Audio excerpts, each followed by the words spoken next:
L'amour-propre est le point de départ de toute évolution intérieure. Les stoïciens l'avaient compris, et Robert Greene a souligné cette vérité en posant une question simple.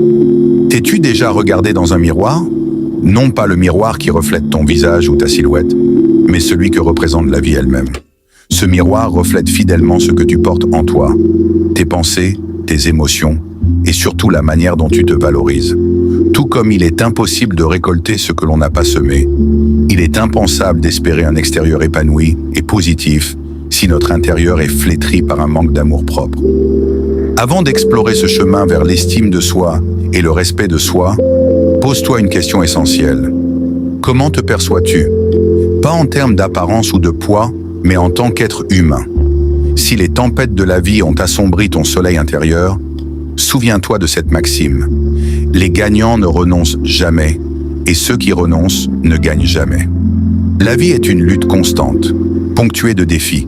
Ce qui importe, ce n'est pas combien de fois nous tombons, mais comment nous nous relevons. Tout commence par l'amour-propre, ce pilier fondamental sans lequel aucune construction ne tient debout. Le voyage vers l'amour de soi. Ce voyage est parsemé de hauts et de bas, mais c'est l'amour que nous nous portons qui éclaire notre chemin.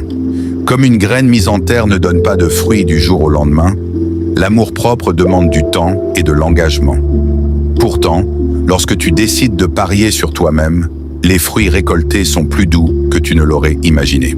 Dans un monde saturé d'images et de standards de perfection, il est facile de perdre de vue sa propre valeur.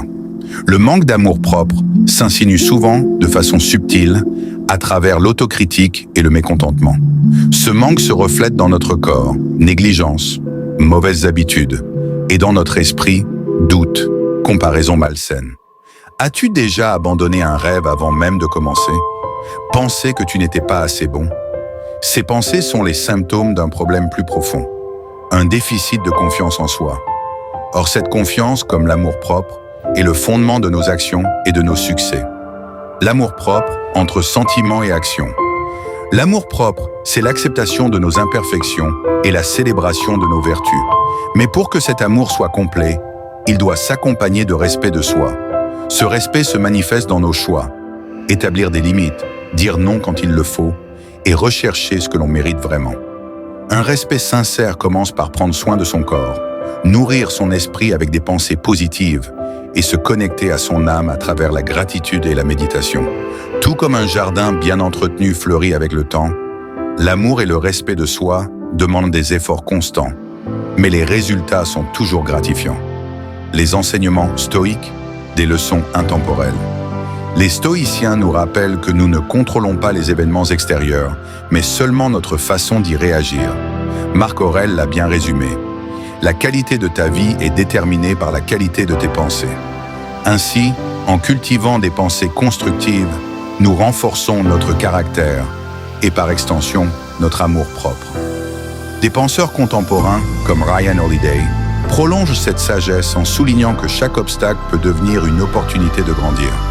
Le stoïcisme nous invite à transformer nos défis intérieurs en tremplin vers une vie plus épanouie et alignée avec nos valeurs. Un appel à l'action. Cultiver l'amour-propre est un voyage continu. Chaque jour est une opportunité de renforcer cette relation avec toi-même à travers des actions concrètes. Réflexion quotidienne. Observe tes pensées et tes émotions pour mieux les orienter. Soins physiques.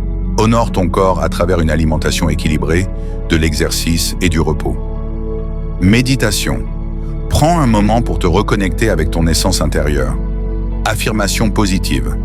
Transforme ton dialogue intérieur avec des phrases telles que « Je suis digne »,« Je me respecte » et « Je crois en mon potentiel ». Ces pratiques renforcent ton amour-propre, ton respect de toi-même et ton pouvoir d'agir avec authenticité. Le voyage vers soi. En fin de compte, ce voyage vers l'amour-propre n'est pas une destination, mais un processus. Chaque défi est une opportunité de te reconstruire et de te célébrer, car tu es, et as toujours été, ta plus grande œuvre d'art. Alors, à toi qui as lu ces mots jusqu'au bout, merci pour ton temps et ta présence. Si ce message résonne en toi, abonne-toi à cette chaîne pour continuer à grandir ensemble. Partage tes réflexions dans les commentaires. J'ai hâte de te lire et d'échanger avec toi sur ce chemin d'amour et de transformation.